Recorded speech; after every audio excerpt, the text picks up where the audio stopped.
Hey guys, don't skip this ad. This is Cyphus from Defense of the Patients. I just got a quick message for you about this episode and tomorrow's episode. This episode, we're taking a quick look at a classic Tryhard Tuesday where Roland joined the Tryhards and made some 6.86 patch predictions.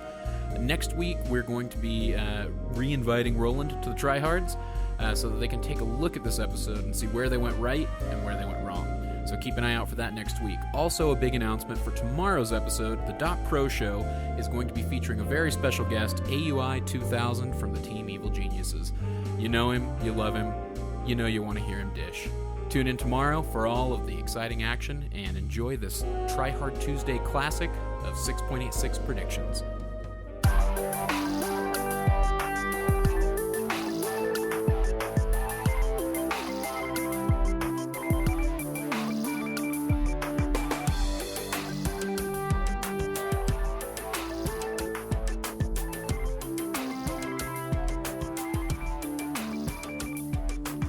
Hello everybody and welcome to another week of Tryhard Tuesdays where we learn to try a little bit harder. I am your host, the Grand Wazoo, here with my typical co-host, Mr. Blue. How's it going, Mr.? Hello everyone. It's good. Good. Pubs are pubs, you know. The Pub items life. have changed, the heroes have changed, but the pub life remains the same. Yep, and we're also joined by some guy Roland. Yeah, no, there was a thread about me on Reddit the other day about how I fucked up cameras or something for BTS. From across the states, you Yeah. managed to fuck up the Apparently cameras. I went to LA and I just fucked up a bunch of cameras at Beyond the Summit, so yeah, I'm that guy. That's Something else. Different guy, turns out. Yeah, and I wish I would. I've had this name for like 5 years. I want to ask him and be like, yo, dude, like, how long you been going by this moniker, huh? And like, hear what he Probably says. longer than you. He probably Probably. read The Dark Tower And in he's- the 80s or something. Yeah, It was like, probably. Roland, what a name. Yeah. Oh, man. So, yeah, I got to read that, and I was like, what about me? And then it was like, no, dude, you're not famous, remember? Yeah. Oh, anyway, hey, what's up, everybody? They're having me back on again, because we're going to talk some, 686? We've all played a lot of Dota. Yeah, you were on the last show, so now it's kind of a thing. I we'll made do, it guess. tradition. You know why I was Yep. on you guys' last show? Or that one show that I was on? I don't know. Not last week, but that. We couldn't. It was because I climbed really high with Storm Spirit in 6.84. That's right. We wanted to make you a case study, and then all of it. Yeah, and and of then- course we're like, so what are kind of the good habits you had? You're like, fuck that. I just picked these guys. One. Yeah, and I was like, just ate some fucking chicken fingers on top of my car, had a clearing stick, and just played Storm Spirit. Like, We're like, wow, what kind of lessons could we learn from this? Wow, he's climbed so high. There are fuck times that you have to look at your Dota career or lack thereof and realize that you're never going to be very good, so you do have to just enjoy the game. I feel like you bring that to the show, so it's good to have you back. I do just enjoy the game, for He's sure. kind of like if we had, video output, white letters would flash that just said, do not do this at home, with everything Yeah. Roland said, and it would just be I could add that to the bleeped stream out. where I could press like spacebar and it would be like, do not do this at home. I Get could add Scotty like this. first. Don't Yeah. get any items before Scotty. that. Yeah. Oh, No boots. Fuck it. guess Nature's Prophet. I have like 80 games and I have a 44% win rate with Nature's Prophet. And he's my most losing hero. I've lost more times with Nature's Prophet than any other hero. You're losingest, huh? My losingest. Yes. Interesting. I just, yeah. You know what? Because of the bootslessness. If you would ask me and all what your sorts of stuff. losingest hero was, I would guess Nature's Prophet. Yeah. I would have Or thought Meepo. Alchemist or something. No, Alchemist is my worst. I'm like a rate? 19% with Alchemist over Okay. like 25 games. But you cut your losses after a certain point. Yeah, like, so I kept randoming him, and me and Denny would be like, fuck, okay, get ready to get bottom room. And it'd be like, my problem with Alchemist wasn't the farming. My problem with Alchemist was the actual execution. I can't That's fight right. with him, and it, Yep. and it turned to feeding. Like, there are plenty of heroes I realized I can farm well with, but I can't play still. Like, I can't use their skills effectively to make me have a winning outcome. Perhaps spoilers ahead for the latter segment of the show. But Mm-hmm. before we get into the Rollin' Pubs part 2, Yeah, I guess, you can listen to that on the Monday show. That's for sure. That was that was enlightening to say the least. Your Arc Warden experience, and I'm sure we'll get into that later on. That sounds traumatizing. Yeah. I'm going to one of these days soon, and maybe I'll do it for like a milestone goal, is play 12 hours of all of Arc Warden, like how Arteezy was doing with all of the things Ember Spirit says, just playing it loud in his headset while he plays Ember Spirit every single game to get good with it. That's like a Clockwork Orange, dude. Yeah, just like, he's going to develop an imaginary friend that he thinks is his Tempest double. Yeah. Yeah. Oh, so force myself. And that's our Arc Warden. Some Donnie Darko shit. And Fafnir made some good points as far as like I was giving GPMs and XPMs on the Monday show. I hate to say, I'm just going to 1 second.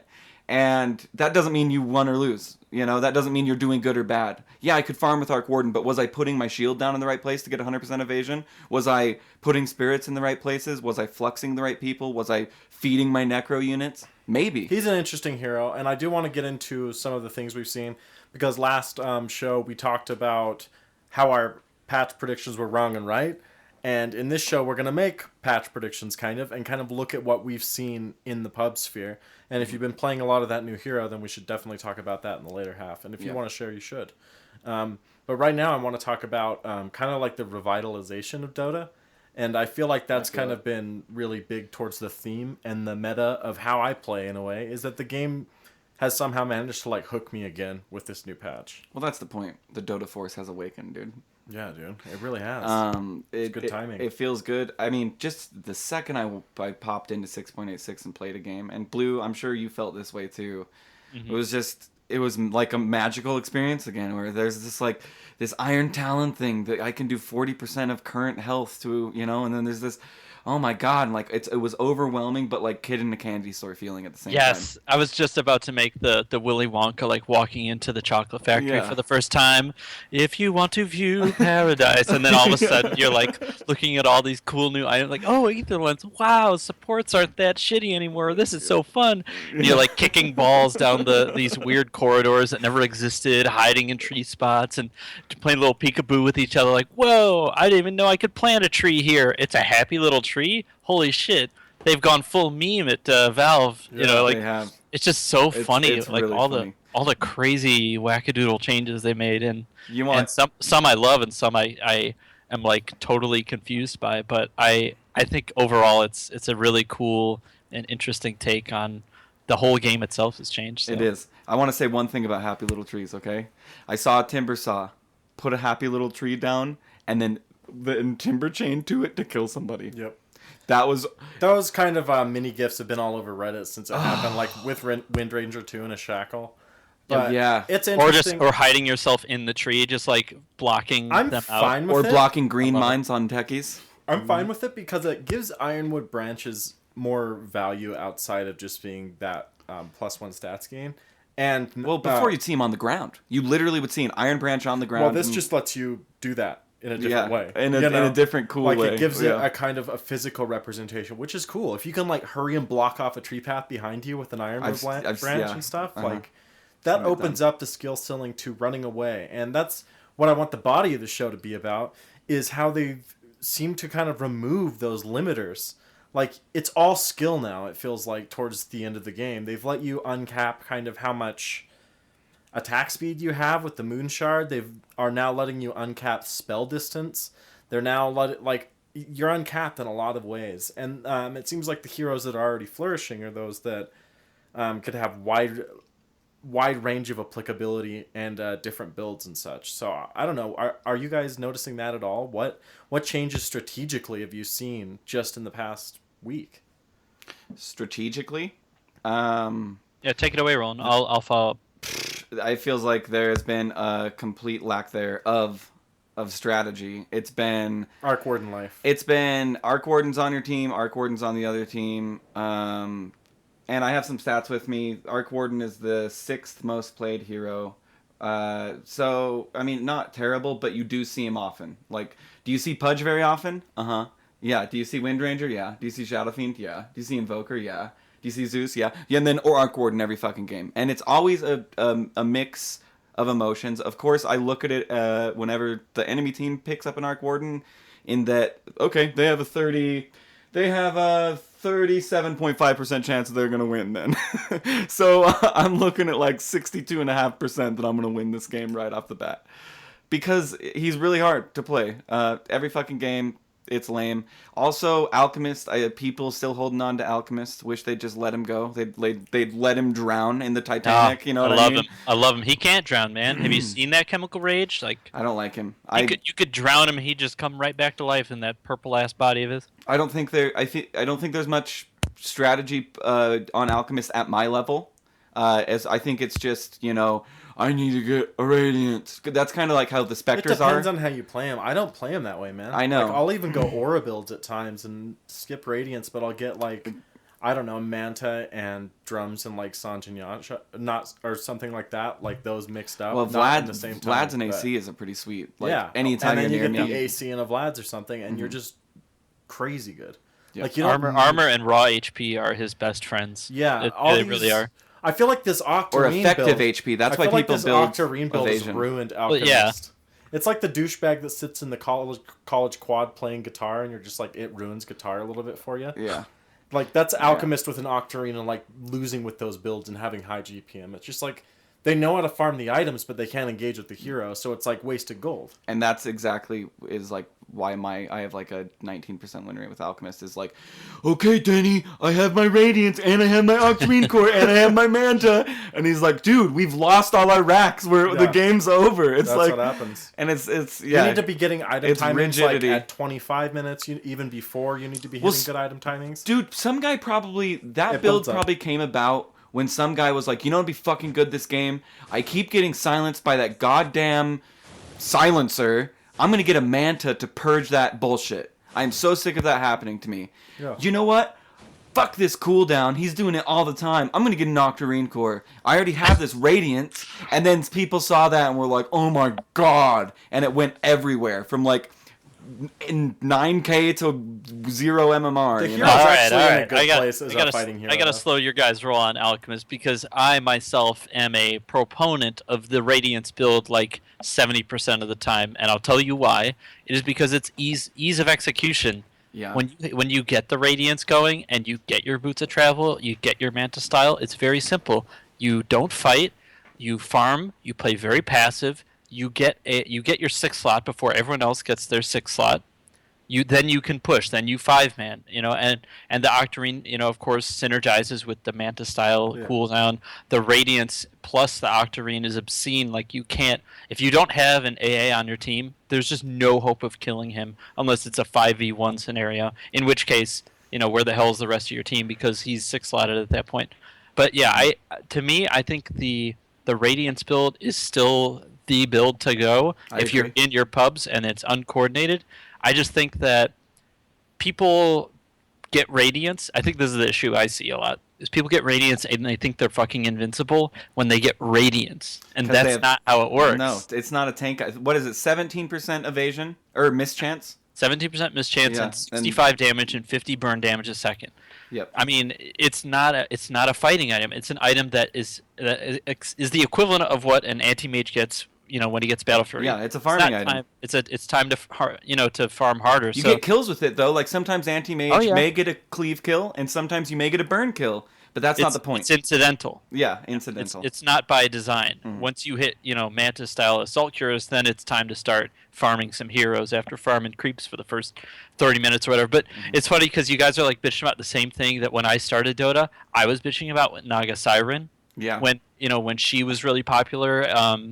TI3, she was a super popular, both as a support or as a core, and so you'd see people just agonizing over their pubs because guys would go for a 35-minute Radiance on Naga, and you're just great, you have Radiance. They don't care. They murder your illusions now because they have all their skills maxed out. They don't give a shit about you. So it's all about the timing, and it's all about it's just typical pubs shit. So So Radiance is just one of those that sticks out like a sore thumb because you're like, wait, I've been buying time for this fucking guy, and he has 2 items in his inventory, and Radiance and Boots of Travel at 35 minutes. What is going on in my life? There's a certain time where you have to look at it and be like, okay, I have 3,600 gold, but it's way past the time where Radiance would be even that good. Okay, and then you need to switch. Yeah, dude. I think people dedicate way too much to build. Same with Spectres, though. God damn you fucking Spectres. Those are the people that get to me more than the Alchemists that try and go Radiance.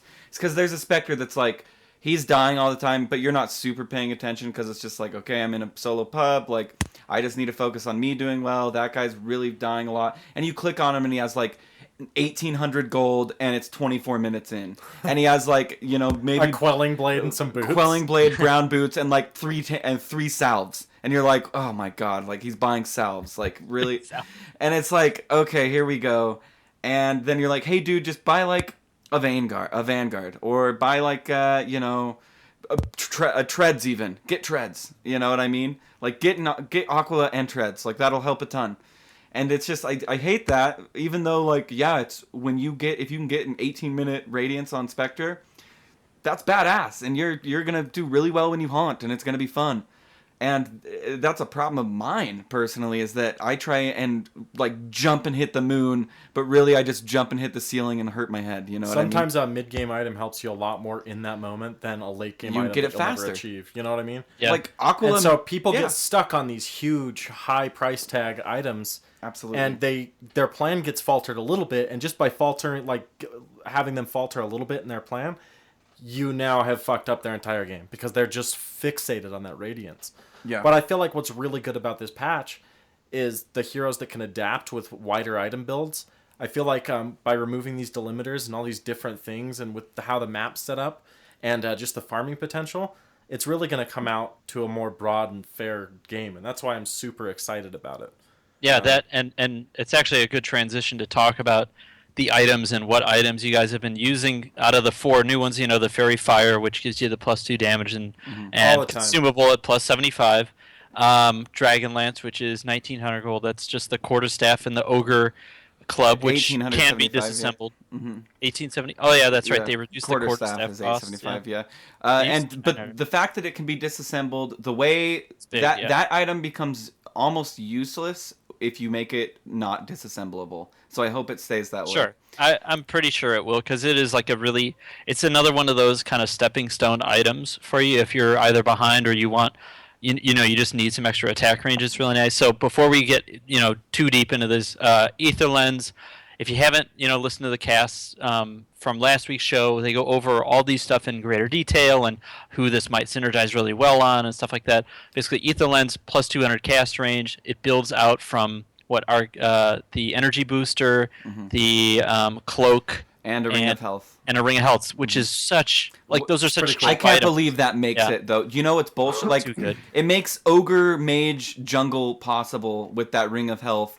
Just if you're going for your normal items, mana boots and Aether Lens now. That's like ogre. Why do you have a ring of health? Because I want insane regen and to get an Aether Lens, bro. 39 regen now. Yeah, it's like, oh shit, I have to go to the fountain to take a piss. Like, that's the only reason. Like, Ogre has become insane because of the components for Aether Lens. Also, it's so cool that, like, you basically have 2 options with Aether Lens as far as, like, your first item you get, in my opinion. You can, I guess you have 3. You can build your mana boots and hold on to mana boots for a while, which is always cool. I've always been a fan of disassembling mana boots because it's mana for a time, and then you get Aether Lens. You know what I mean? Fair enough. But then there's, I always ask myself, do they do a bunch of magic damage? And it's like, yeah, they do a bunch of magic damage. Cloak, buy it, and I buy my cloak first. Do I need more regen? Or do they do more magic damage? Oh, no, I have plenty of regen. I need the magic resistance. I would like that to be one of my predictions, and I'm sure it's on everyone else's mind, that Ogre Magi is going to be a fucking sick hero throughout this patch. Ogre... If he's not changed as much, because he's literally just like a rock. He's really, really, really tanky. He still has issues. I don't think he's going to be a rock star. I don't think he's... But for that 5 position, he provides variability that he's interesting to watch. I think you'll see him in pretty a good 3 position. Yeah. I think you may see an Or a ogre. 4. No, maybe even a 3. 4. I guess we're diving into it now. So Okay. let's talk about. I'll jump in on ogre too because I've been a big fan of ogre. I played Me too. 6 ever games since of it in our 6.6. 82L days, just going up against these ogres. Our 82L zone games. so Yeah, incredibly what do you well. think? Remember when Cyphus picked ogre? Yeah. Oh man. Let's not talk about that. Yeah, let's Poor not guy. talk about that. What do you think, Blue? What do you think about Ogre? Ether lens on him is just one of the more obvious choices, and it Built for you guys already pointed out. I mean, Sword. the one problem this guy has is his cast ranges is obscenely bad, and so Ether lens immediately remedies that, gives him the mana pool he needs. He's already tanky as it is, and the fact that you add a ring of health on top of that and a cloak, it's just like there's no reason not to get that item. Like first item after you get mana boots, you get that, and even you could even go back for mana boots, or you could go tranquil soul ring and have incredible sustain. But before we skip it, Iron Talon, which to me it's actually my favorite item out of the 4. I mean, Ether Lens is a fantastic item, and I just think that's just going to get nerfed to the ground. But we'll talk about that later because we have a whole prediction section that we'll get to. Dragon Lance is a cool, interesting, unique item. Fairy Fire, I'm like, whatever. It ain't no enchanted mango. I'll give you the. I'll tell you that much. It's like a damage mango. Yeah, it's like a little baby damage mango. It's like if you have extra 75 gold to buy it, whatever. But Iron Talon, I love this item. I think this item opens up opportunities for so many heroes that could not jungle or were not viable to jungle quickly. All of a sudden, I think they can. So. Heroes like Bloodseeker, who just got nerfed into the ground in 6.85. I feel like he could. He's a jungler. He is. He can be a decent jungler now with an Iron Talon. Obviously, Legion Commander, who's already been popular in our jungle for better or worse in 6.5, is going to be even more so. In Makes 6.6. it faster. We talk about all these other heroes, like even heroes that just normally have a hard time farming quickly, and it's an item that just provides a little bit of armor and gives you. Some value out of that Quelling Blade. So even like a Night Stalker could make use of it. I think a Juggernaut with the right Juggernaut. If you don't want to go Battle Fury, it's still a really good item to get. You're right. There's just a lot of. I feel like this is a really good off lane item too for a lot of those tankier, strength-based cores who still want to be able to farm that side camp near the Ancient stack or near the Ancients. So it's such an interesting item, and I thought I'd bring it up because it should be talked about. So here's what I've noticed also, Blue, is everybody knows this feeling. It's kind of hard to describe, but there's a creep that maybe is only being attacked by the range creep, or its health is slowly going down, and you know that you're outside of its limit, but it's still low. You know that if you were to hit it, you just fuck it up and you wouldn't get the last hit. That's when I love using the Talon is when it's like, okay, it's at like maybe an eighth of its health, but I need it to be at a 16th of its health in order to guarantee that last hit. Using that Iron Talon and making sure you get that last hit. That's especially for the offlane, because the offlane, especially if it's a hard offlane, last hits come few and far between. And if you can just run in, dive a creep, and dive it, hit it with that thing, and then right click it, I think it can help last hitting. It's like the working man's Midas, how I see it. Yeah, it is the working man's Midas. The blue collar Battle Fury. Yeah, exactly. It's like for the working class, it's like now you can drive one too, but it's a lot cheaper. It's a good item. I love the variability it adds to the jungle. I feel like it gives you some reason to be in the jungle more, like it's some more incentive, I guess is the right word, from a game design perspective. And that makes it endlessly awesome to me. I could see a PA jungle now too. Yeah, I mean, there's a lot of different possibilities. That's another one of those delimiters being removed that I talked about earlier, and they've opened up like the roof on the jungle now with that item, where you could farm it efficiently with people that couldn't do it before, and just from having that, you can now efficiently do it. Well, that's a good point. That's a very good point. Interesting. Like, because you're talking about Quelling Blade, which everyone has associated Quelling Blade with hard farming core melee hero, right? And that's it. Yeah. And some items have just had an association with a specific brand of hero. So the fact that you have an item that's kind of a tweener, where if you're an offlane you could get it, if you're a core it's still a decent pickup. It's just nice because it adds to the draw for Dota, which is that what's like the famous no-tail line. It's like anything can work. Yeah. It's so magical. Makes you love Dota. It really is magical. I think I'll make a prediction right here that there will be God, it sounds like Nostradamus, but there will be jungle heroes that we never thought would jungle, and we're already starting to see that with this Iron Talon. Apocalypse, dude. Like, there will be heroes that are spending a large amount of time in the jungle that we're like, what the fuck? And, like, just wait until the pros get their hands onto it. Like, also, I feel like with Iron Talon, more is viable that game now. was made for this. This was like a support-oriented patch, if you kind of think about it. Yep. That made supports that much stronger as well as the Iron Talon. While also having extra farm, if you think about it. Yeah. The support, the jungle now too, with how it's set up, how you can just zoop. Now you see me, now you don't. Like how those paths are set up on the ridge. Like improved jukeability is what it said. That's what the patch notes said. And I would like to say, like here and now, they did deliver on that. They delivered on improved it's jukeability. Super jukeable now. Yeah. So like, I don't know. I think they're just trying to give supports a way out that like they can't just ward one spot and like see you. And Well, be make like, it "No, fun. you're dead." Make it fun to be a support. I played Ogre like 5 times in a row, where I was just like, hey guys, I'll buy all the support items. Don't worry about it. It's me. I'm Ogre. I'm having a blast. How you doing? You want a cup of coffee? Yeah, here you go. Like, it was fun for me to play this Ogre this way. And, I mean, it's just been crazy. And roaming has been a lot of rotations. I've seen a lot more rotations because finally we have motivation to rotate, right? Yep. Whereas before, if you were on Radiant, going to the offlane sucked, man. Like, I don't want to go to the offlane. Guess what? Now I can go hit a hard camp and go to the offlane. Yep. You know what I mean? Like, I have a selfish reason and a selfless reason. That camp there was needed to travel. And now that it's there, it's like the Roshan change. It's like when it's right, you feel it, and you're just like, all right, this is how it always was, wasn't it? Yeah. Like it just feels like it becomes part of the game. Or if you're ganking, it can be the designated lane tax. Like, well, I ganked.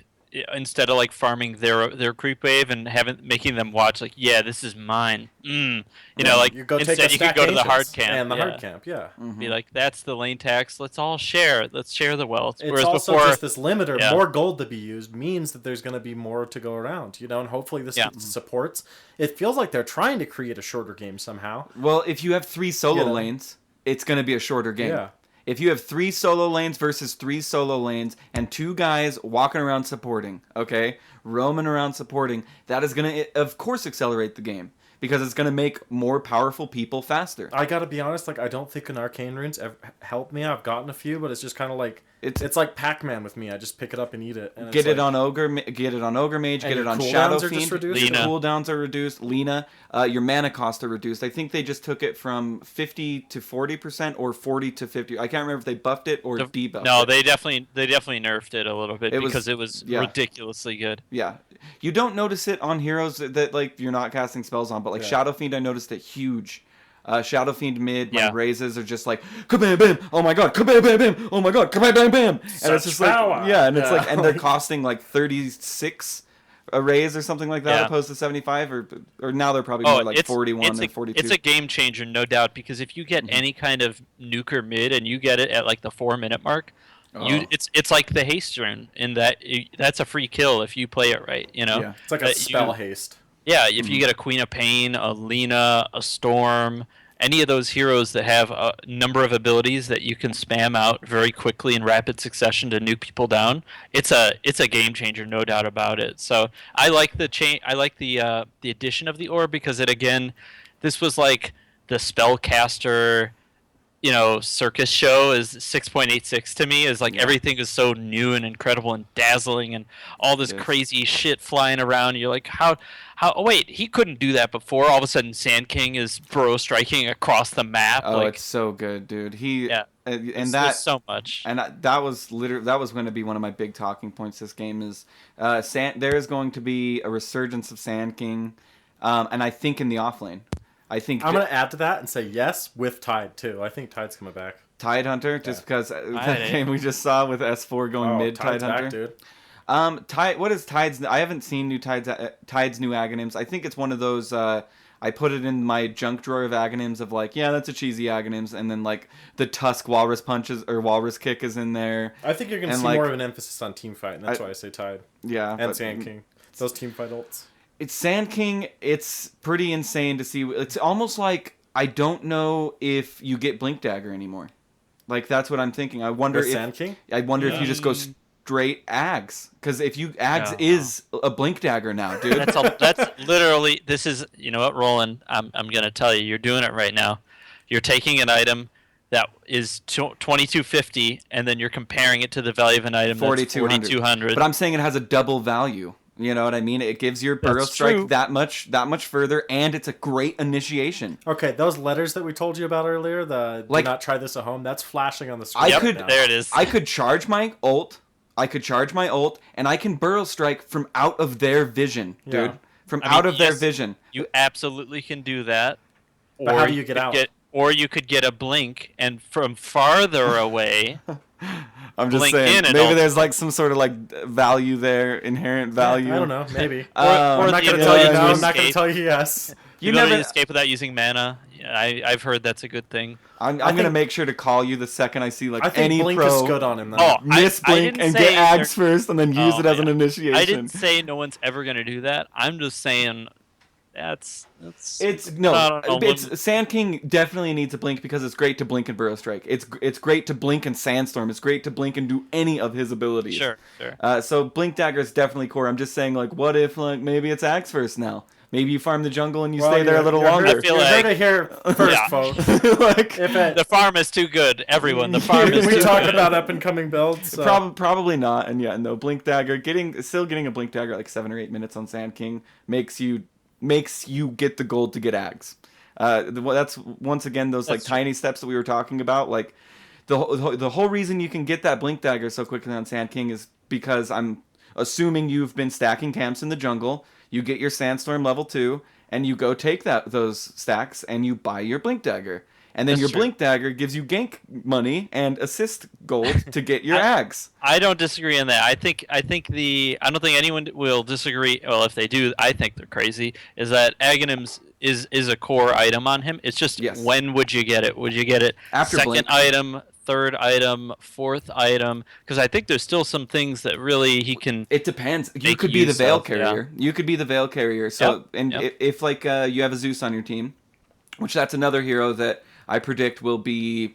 I'd agree. Yeah, he's already showing the trends. I mean, he's a 56% win rate. He is the 5th most picked hero right now, and it's Aether Lens. It's the Arcana effect too. Sure. I'm calling it Aether Lens. I've played him a couple of times. And I think it's the fact that he has an Arcana. I mean, do you remember? Why would his win rate go up?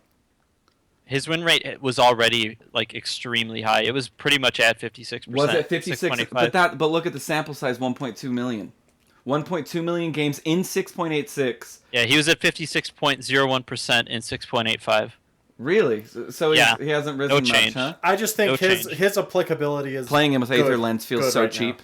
I mean, he's a great hero, and I agree Aether Lens is super good on him. Strong, but he's always been a really high win rate hero because at pretty much every level, it's just if you have burst nuke damage and you press a button to do it, the combination of amount of damage plus ease of execution always makes for a hero that can crush of execution. Pubs. Yeah. Pudge. And also chasing, because you chase so much. If you can just dedicate the ult if you can just burst them, it's just a free kill, and you can back up, which at lower skill levels is definitely way worth it. Yeah, true. But I do honestly predict with you that Zeus will be picked more and more applicable because he is really good, honestly, at what he does, and also as someone who dewards, that's really valuable. It is. It's somebody that can have a free deward. Of course, he can't do it super early game just because he has mana problems, right? You're not at 3 minutes roaming around dewarding or anything like that. But eventually, But if you see a ward go down, you can be like, it's there, and you can run over and deward it. Yes, definitely. And I agree with you. I think Aether Lens, you're absolutely right. It's going to be a core item on Zeus from now on because, the only thing that's limiting him is getting in range. For stuff like Arc Lightning, being able to Arc Lightning from a mile away. Have you played it yet? Have you played Zeus I haven't played Aether? Zeus. No, not with Aether. Dude, it's crazy. But I know the range on Arc Lightning, and it would be so nice to increase that. So the really big buff is obviously his W. His I don't know what it's called. His second skill. Lightning Bolt. Lightning Bolt. Yeah. Where, dude, it's insane. I honestly do think Aether Lens will probably get debuffed to probably a plus 150 cast range Because let's be real, 200 is way too much, and there's going to be some sort of gimmick that'll happen here shortly. Roland, you're ruining our predictions. We were all gonna get into this. I'm sorry, but I'm just. We have our own. Remember, we got our own predictions. That was mine, you jerk. Oh, were you gonna say 150? It was Ether Lens is gonna get nerfed. I was saying 175. And that's what you accused me of doing. That's why you wouldn't tell me. Now I'm going to take all your ideas. No, I'm just sorry. It just popped into my mind. I'll stop. But yeah, no. Blue told me to say that it would be nerfed to 150. It was Blue. So you think 175? Huh? You think 25 will be the nerf? I think they're gonna start. They're not gonna nerf it too hard because it's a new item and they don't want to. Glimmercape. They don't want people nerfs. to drop it like a bad habit. You know. Yeah, I guess Glimmercape got like nerfed like 5 times before. I think either that or, to me, if you just add like a small recipe cost, that makes it so much. I just makes it harder to get. The fact that you could buy that entire item from the side shop is like obscene. Like it's just too much to me. Well, it's too easy. It's the Vanguard for the support or something like that. You know what I mean? Like you can buy the entire Vanguard at the side shop now because of Vit Booster being added to the side shop. Interesting. Only it's a better item. Yeah. But in the right hands, obviously. In the right, like it's a better item. It's you wouldn't. Yeah. It's an item that you're not going to drop like. And 20 it got minutes buffed. later. It's 100% of the time and it's now. way better than Vanguard. Like, how do you even compare that? Well, it still gives you tank. It does give you tank. It's a support. The Aether Lens. Vanguard? It's like your support's Vanguard but better. not really. Way That's better. a horrible comparison to make. Because you can't really compare the two. So, anyway, but it is cool that both of those items. I think those are the only two semi-major items that you can build at the side shop. They took away Ultimate Orb, obviously. I think people have gotten into that. Yeah, that one hurts me. Yeah. I still am doing that thing where I'm going to the shop like, oh, this is so nice. I don't have to call a courier anymore. No, fuck that. Which I mean, I love my stats items. Scotty, Sanj, and Yasha are like among my 2 favorite items. Anyways, before we get off topic, so let's do. We've kind of covered our like random thoughts on the patch. Guys, let's get into like what are your guys' main predictions, and I'll start with Wazoo because I think he had a prepared set going into this, right? Yeah, I don't know exactly what you're referring to, but I would like to talk about like some of my predictions of what I've seen developing and like what heroes I think are going to be up. Yeah, we're framing it in this way. By the end of 6.86, what are we going to be saying about the patch? This needs to get nerfed. This is really too good. This is the style that's become very common. These are the heroes that are overpowered. These are the heroes that need help. So we're going to frame it like that so that later on down the road when we hit 6.87 and we're wearing our crazy hats and self-driving cars and we're Jetson style floating around in space. A lot of time's passed. Yeah, right. Well, I mean, it feels like between 6.84 and 6.86, it felt like years. But anyways. So that's kind of how we're gonna frame it, so that later on we can look at our predictions and see how they match up. All right, I will start. I think you're gonna see more of a team fight centric meta. I think you're gonna see kind of the melee hero fade out a bit, and heroes like Zeus and other ranged heroes and carries will be big. I think Shadow Fiend's going to be an even bigger mid. I think he's going to be really, really strong with his ult stick now. How the souls blow out and then come back in. I disagree. I don't think it'll be core. I think that's with I Aghanims. think his Aghanims is in my drawer with Walrus Kick, dude. I think it's a good Aghanims, and I think Walrus Kick is pretty good. But I feel like Shadow Fiend's only. I digress. I feel like Shadow Fiend's going to be a strong mid still, no matter what. Just because more stacks to clean up, more all that. Like he can stack closer to the mid lane, all that stuff. Oh, that new camp, by the way, that new hard camp, extremely hard to stack. Yeah, well, it's just a timing. Yeah, it is just a timing, but I'm just there. Like generally, there are some camps that are like, I can pull this anywhere from 53 to 56, and it'll stack.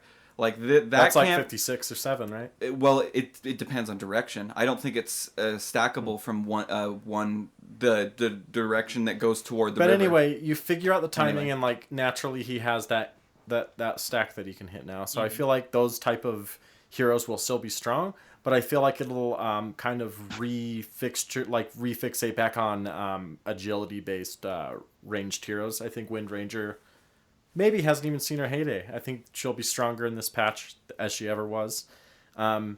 Maybe Storm will be back for a little bit. Well, Dragonlance and her. There's just her all this ultimate, range shit. which Sniper, I feel like he makes may her even crazy. be back. He has 1,080 range, by the way. 1,080 Yeah. range when he has a Dragonlance and all 4 in range. So, and I also think you're going to see a resurgence of heroes like Tidehunter and Sand King and other team fight centric heroes because the Wombo combo is going to be interesting. Are you just going to say all 111 and then just hope? That's all I'm going to say. Tryhard Emphasis on taking participate in team fights. Rosh is not going to be as big of a goal at times because people are just going to want to take and push in and take towers because this will be the type of meta that you lose your first 3 towers and you feel like you can't come back.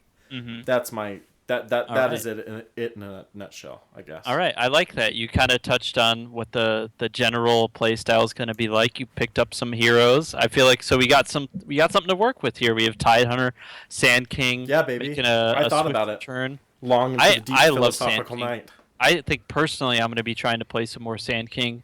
But for as far as my predictions, and just to talk to your points, I think Shadow Fiend will be around, but I don't think we're going to see him nearly as much as we did. He's not going to be first pick, first ban material. I don't think he will. I think he'll still be a good hero, and he'll be back to being like a situational hero or a hero you might pick 3rd or 4th in a draft.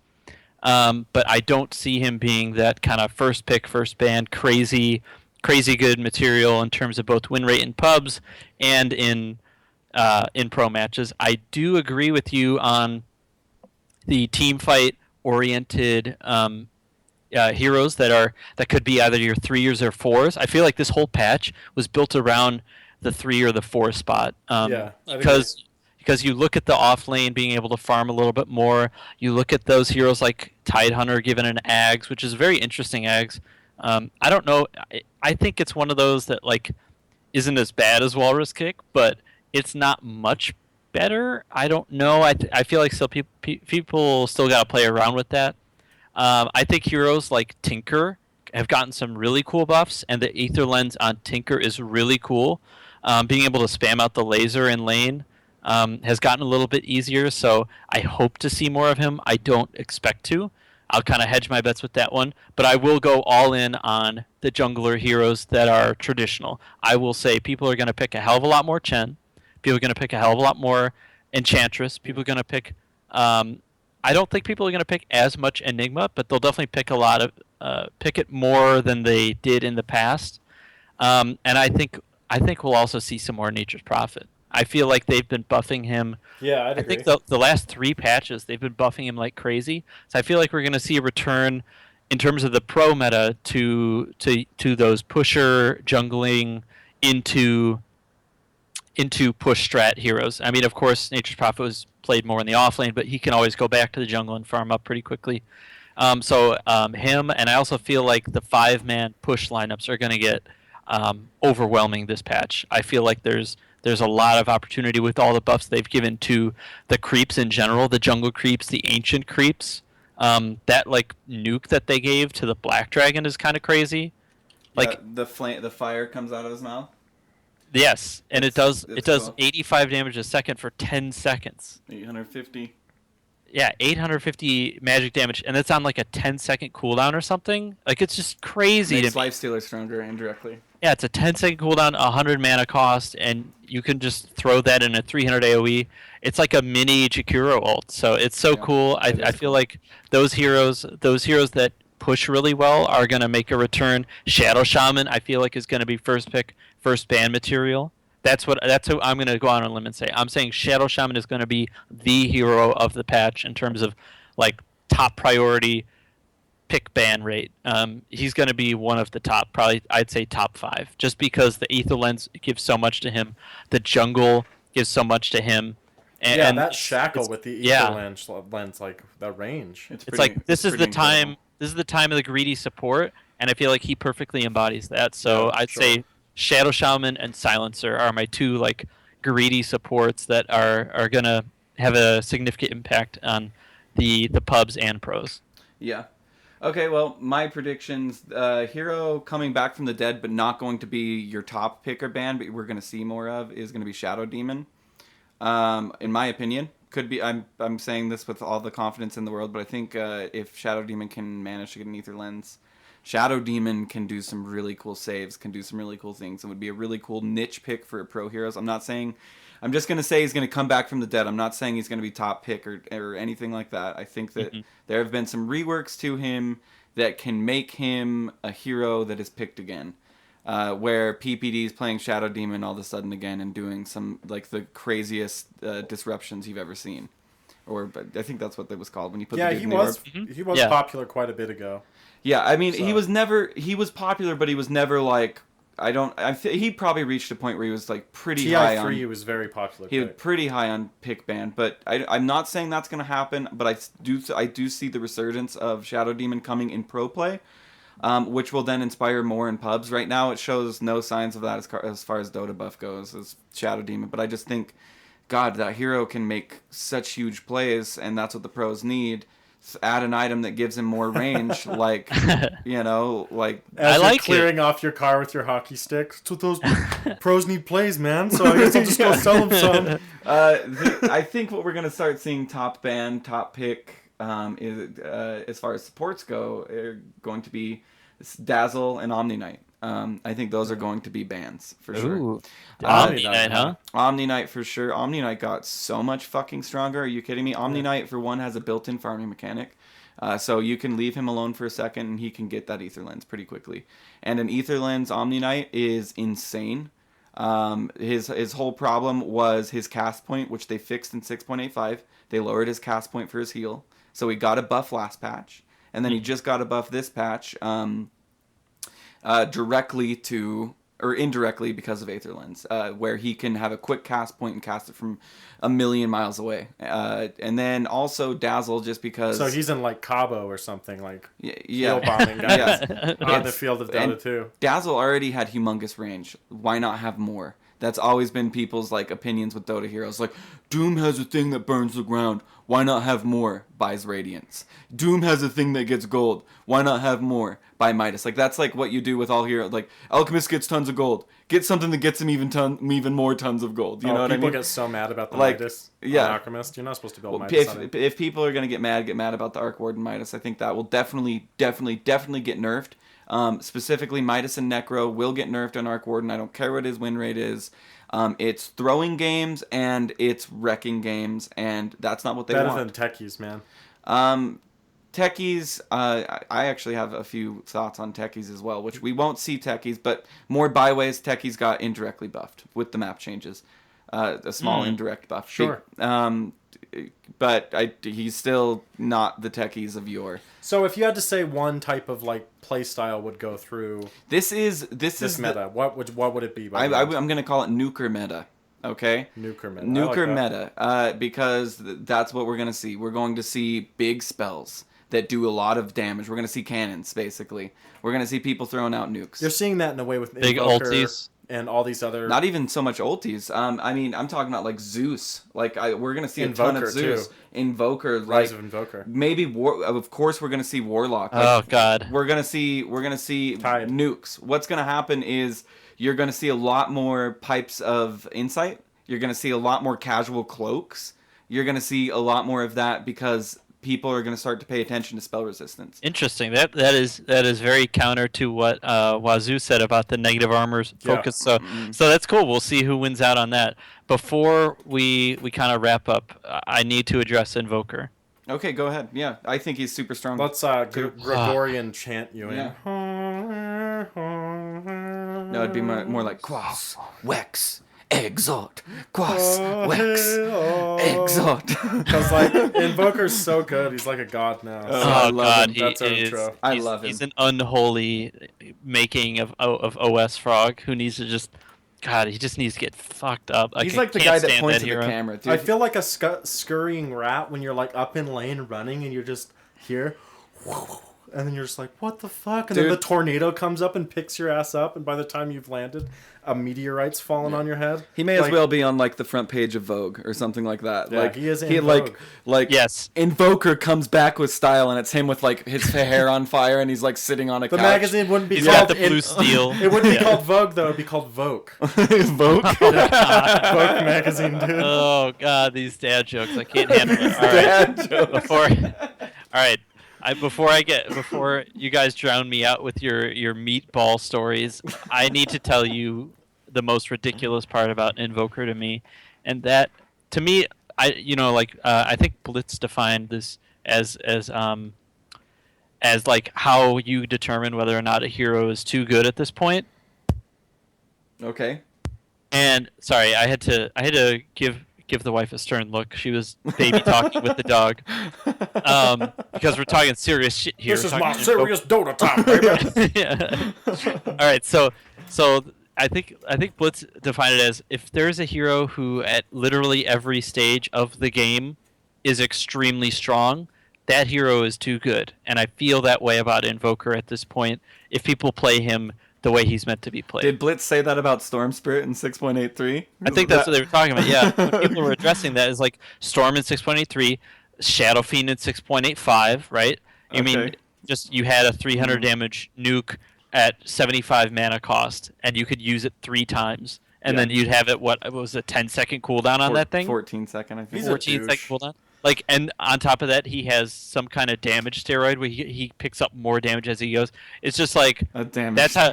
So that's how that's how people who kind of think about it critically view heroes that are just too damn good, and that's how I feel about Invoker guys who go, Wex and Exort Invoker level 2.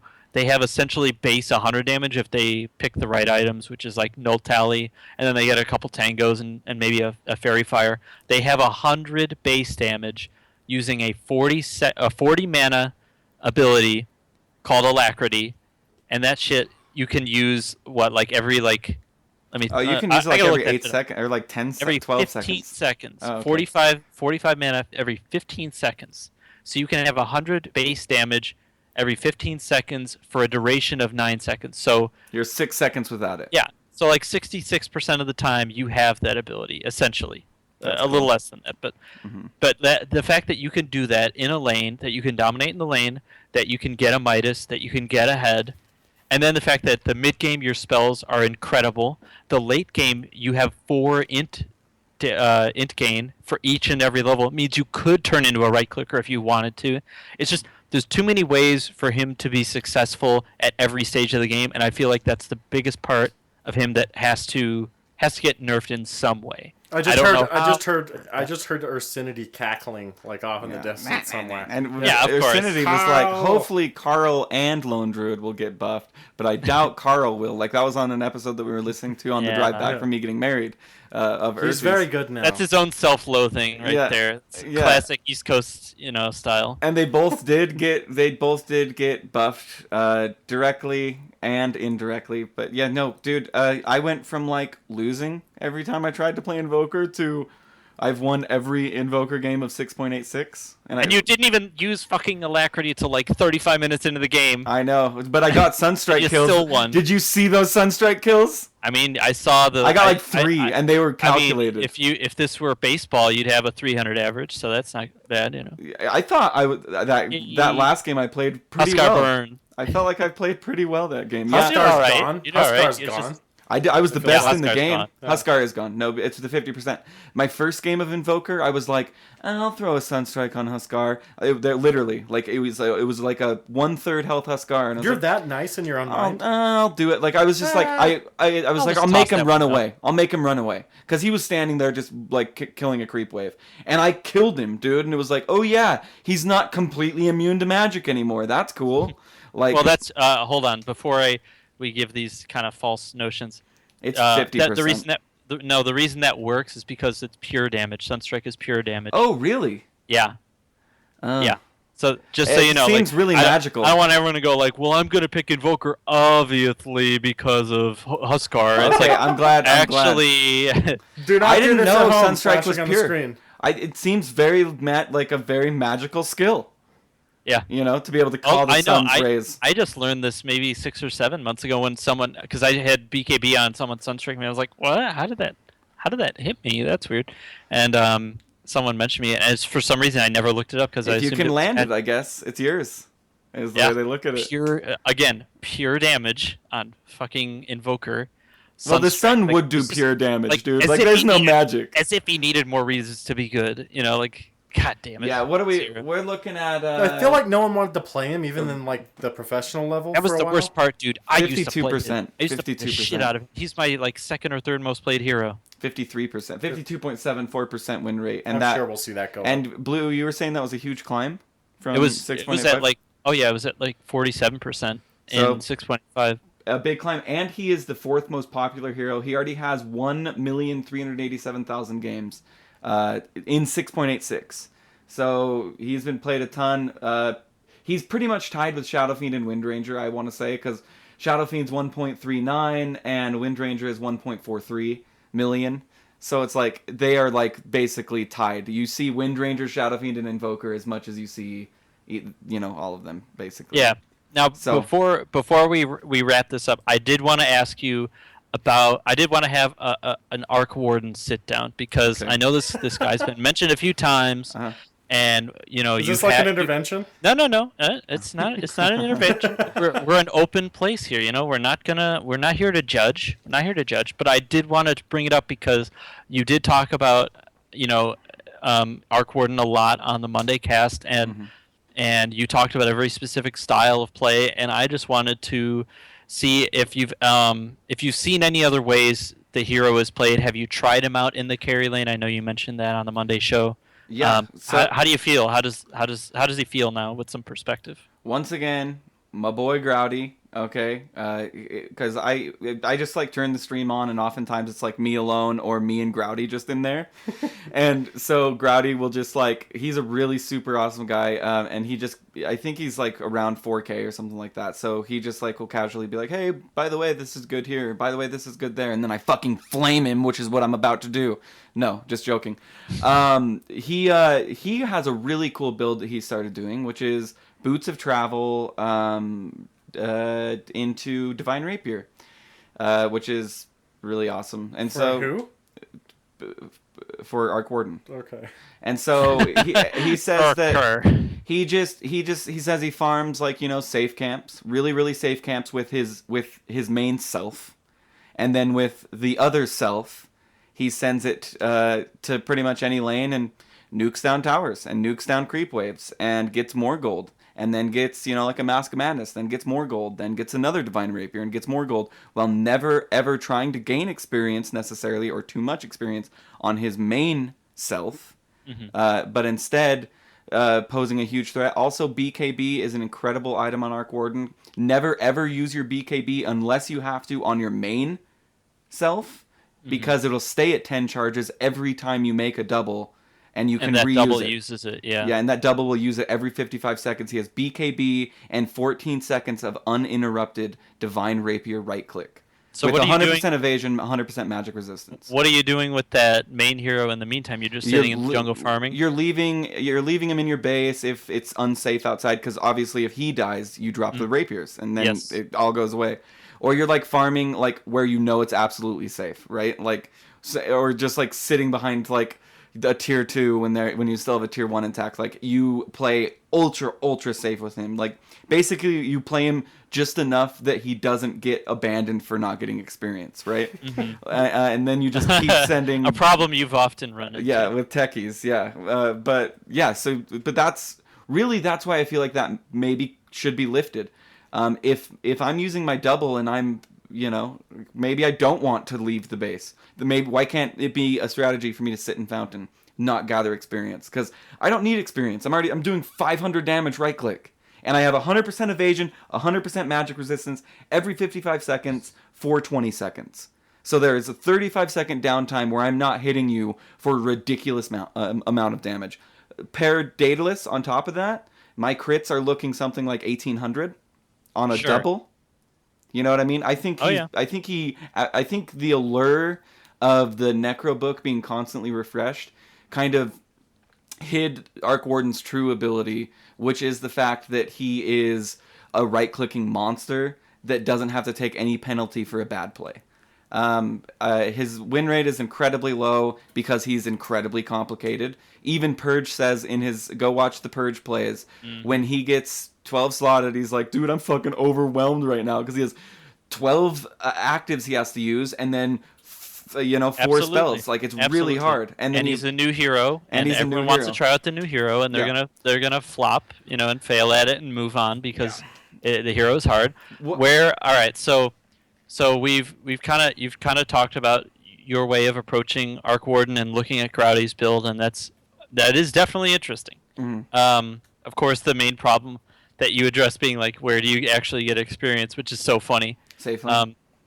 But I mean, like, once you have your rapier, you're like, I'm going to go sit in base, or I'm going to go like try and farm like the nearest hard camp to my base. Yeah. Like, and then just bring funny. like 4 wards with you when you do it too. Yeah, exactly. And like, I don't know, even like, if it blocks the other camp, like fuck them. Yeah, it doesn't keep the gem matter. on you. May as well, right? If you drop the rapier, just may as well drop the gem while you're at it. So yeah, I mean, and that's another thing. The thing is the Tempest isn't there. The double isn't up long enough for gem, so I don't think we'll be seeing gem on Arc Warden, just because it's not up long enough. I mean, your double's only up for 20 seconds.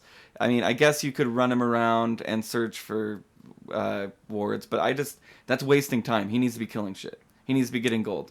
Yeah, but I meant more so they don't sneak up on you when you're farming absolutely. the jungle.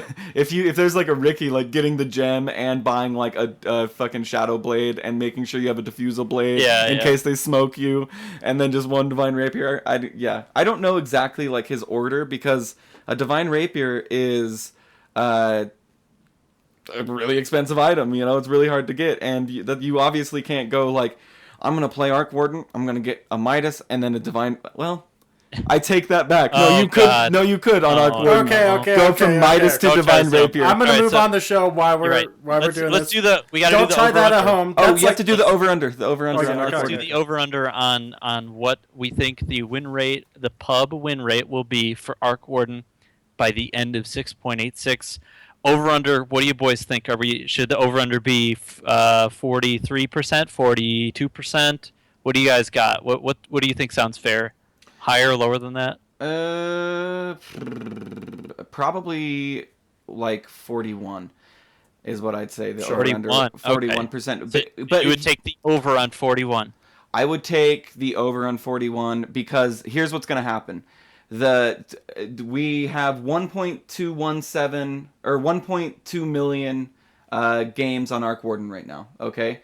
That is going to taper off because people are going to play him and be like, well, this is hard not playing this hero again. Like people, it's going to take a week or two and people are going to stop playing him. But the people like Grouty and like other people that have really fallen in love with this hero are going to continue. Arc Warden pickers. And then they're going to become filthy good at it. Mm-hmm. And even though his win rate is totally trashed with the pool of games we have right now for 6.86, those people that stay with Arc Warden will get better as Arc Warden and up him to above 41% win rate by the end of 6.86. Okay, so you're saying it's going to be over 41. I'm going to say it's over 41%. Yeah. I will say I'm going to say it's under 41. I'm going to go under on that. So he'd have to climb 4. So he's at 37.5% right now with 1.201 million games. Yeah. I think there's a very good chance he could be over 41. I don't see him getting to 43. That's my bet, though. Mine would be under 44, man. Under 44. Yeah?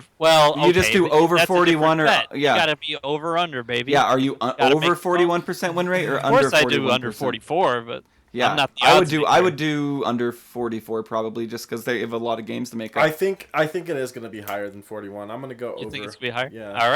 All right. I mean, I don't think so. You don't want to see what, like a 4.5 or a 3.5? You don't want to see a 3.5% increase on I don't him. want to. It's not that I don't want to. It's just that I don't think it's going to happen. It will. So you don't think he will rise 3.75% in win rate? Nope. Or 3.5%? Nope. I think people will continue to play him, and people will continue to not know how to play around him. People will continue to not know how to play the hero itself. I feel like the hero has so many, dimensions to him that he just, much like Oracle. Oh Jesus!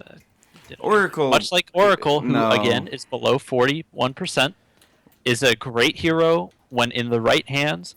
And what's different than Oracle is that Arc Warden to me Oracle's 41.08 in 6.86. 41.08%. Okay. Over a very over.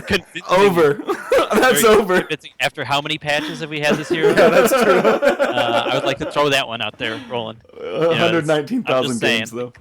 sometimes the truth hurts when it comes to to these heroes that you adore. I don't adore Oracle. I don't get Oracle. I really don't Yeah. understand how that hero works. I'm referring to more like wonky heroes that no one understands, but can be effective in the right hands. Those seem to be right up your alley. Yes. Yes. And, but then again, you any- say I play heroes that you play. I don't know. Or like you eventually move your way into them, and it's like, wow, this hero's really good. I'm like, yeah, he's really good. That's my hero, baby. I don't think like, Pit Lord's going to be the hero that's like the easy to play hero either. No, I think they do. no, I need, can't like, wait for Pit Lord though. Yeah. Well, I you feel know like how he works, Pit right? Lord's more of Yeah. a do shit hero than Arc Warden. To me, Arc Warden is like if I am played effectively, I'm gonna still be fucking useless for like the first 10 minutes of the game, and even after that, I just need another 20 more minutes to become like incredibly relevant. And if we lose by that point, then we're screwed. Like he can't handle the kind of style that I've been talking about, which has been the push heavy styles. Mhm. He can't handle, shamans with these serpent wars, the Chen, zoo army coming at you. I feel like he's not going to be able to withstand that kind of meta, and so I don't think he'll have the time to farm out those rapiers and those manta style necro books and all that shit. So I don't think he's going to get the space. So I don't think he's going to go over 41. Fair Okay. enough, Josh. Definitely fair Roland, I'm gonna let you wrap up if you want to say anything else, and because we got to close out the show, I think we're running a little long. Sure. If you have a rebuttal, is what I'm saying to whatever that was. No, I'm just kind of looking at Dota buff here for 6.86 and just kind of just thinking about things. I'm curious what you think the over under would be on Chen. I'll give you it right now for the end of 6.86 blue. It's at a 47.3%. What do you think that goes up? I'd say it stays about 47. And he is the least played hero in 6.86. Of course he is. Of He's course. hard. I mean, he's hard to play. He's hard. He's hard to micro. Yeah. He's hard to micro. Although The I difference have played him between those twice. two heroes is one hero does shit and the other hero doesn't do shit. Oh, Visage is coming back too, baby. And I I've guarantee been, it. Visage is your Oh, yeah. second least played hero, and he has a 45.8. Visage, I've played Visage and Chen. I played Visage last night and lost, but I played Visage Drow. And quick question: did Drow's aura affect the birds at one point? If you use the active ability, it does.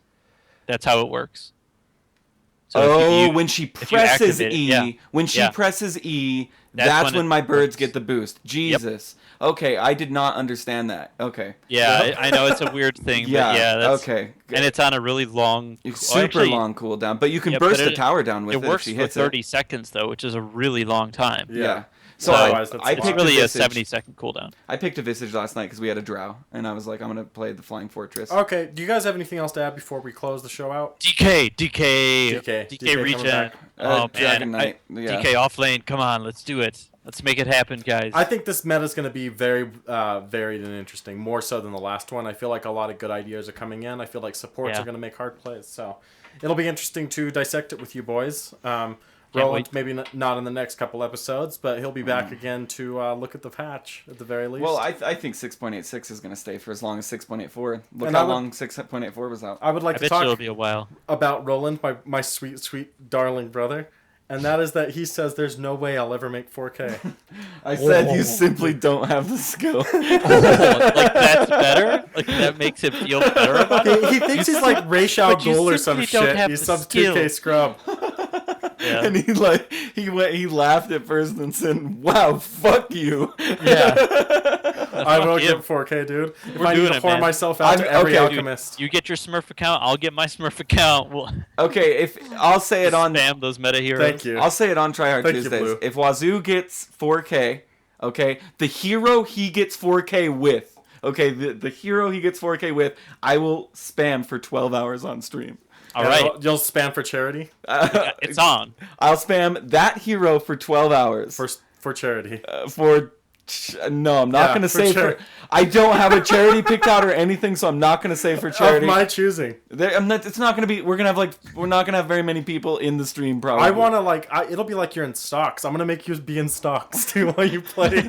So if you happen to be playing like some weird hero that happens to be the one that gets you to 4K, that takes you from 39.75 to 4K, Really? That's how it works? I will play that hero for 12 hours. So I can win a game with Winter Wyvern, like the new Winter Yes. Wyvern. And I'll give you $100. Okay. There we go. Now we're talking. And I will give you $100. We'll show it on stream, me passing the Benjamin toward Right. you, Party, and you party can MMR accept counts, it. right? Can Party we shake MMR No, counts? party MMR does not count. What? Solo? No, What, solo. you, It's Mr. solo. Mr. Oh, hooray, we got 2K. That was party MMR before. I know, but we had to get 2K to show the crowd. We had to show people that we were actually improving. Oh my god. So we had to know. It's I gotta just solo improve is my what playstyle, counts. Blue. You'll be there with me every step of the way. I'll give you half That's- those Benjamins. That's right. That's how it works. I want I'm liking that. to. If you An can get, Arcana. if you can get 4K party, This is you like that can- movie Creed with Rocky Balboa, dude. Yeah. And I'm like Creed. I'm like coming back for another boxing match. And I'll even let you like stand over my shoulder for however much time of that 12 hours you want, and like yell at me and tell me how to play the hero. Oh, this just and keeps like getting Yeah. better make and me better. Yes. make me No. buy the items. Be like, no, you're buying that wrong. You're doing that wrong. And Does I'll this just- show have to end? Does he have to stop making promises? Because Okay, I'm loving we're gonna this. cut it now before like you give me like I will give you my wife and our 3 goats and all of our rows of corn. Like, where do you think we live? But anyway, I'm gonna Biblical close out here. the show, guys. Roland, why do you tell people where they can find you? Because you certainly, you're won't, like, you I certainly fucking won't hate be these coming back plugs. to this show. So why don't you tell people where they can find you? You can find me at @DotP_show, just like you can find everybody else. I also have my own Twitter. I'm sorry, I'm really bad at my own Twitter because I'm checking the main Twitter, and that's where most like of the business inquiries come in. I'm Skype. What am I talking about? Like, I'm not giving my Skype out. Sorry. I was like, you can find me on Skype. For DDoS inquiries, here's our Skype. You can find me on the 3 different dating websites. No. What a sloppy fucking... Just finish your goddamn... I never plug. do God, the plugs. I get it out, I man. tell Denny to do it. All right, you can find him on Twitter at @P_Roland. Okay, Yeah. Anything else, Roland? I've never had any fans before, but... Like, Jesus. What is... .ptv1. Yeah. YouTube. .ptv1. Okay, Blue, on where YouTube. can people find you? Find me at Mr. Blue22 on Twitter, and that's how it's done. Okay, will you just give the You can find me, plugs? the host of this show, that keeps getting cut off by this this tomfool that came through the door. I'm the Graham Wazoo, the host of the show. Thank you for joining us. You can find me at .p_wazoo on Twitter. Lots of cool stuff on our website, articles and whatnot at defenseofthepatients.com. Check that out. And .ptv1 for our YouTube, and we get a lot of content up there. Check out our Wednesday show. It's a pro-centric focused cast by Korean Barbecue and Woodshrew. Do you wanna be a wannabe? Yeah. Do you wanna be a wannabe? All right. All Is this right. the song you're gonna pitch to them? Yeah, yeah, it was. Do it on their show. Like, we never got any cool like. Do you wanna be a wannabe? I A want like wannabe the Fresh Prince Wednesday? of Bel Air or something for Tryhard Tuesdays. But so that's pretty much all. We'll have some interesting stuff coming up. We have an interesting Christmas project planned with a very interesting member of the community, but that is a secret until it comes out. So be looking forward to that. Happy holidays, everybody. Stay classy, my friends, and keep trying hard. Everything can work.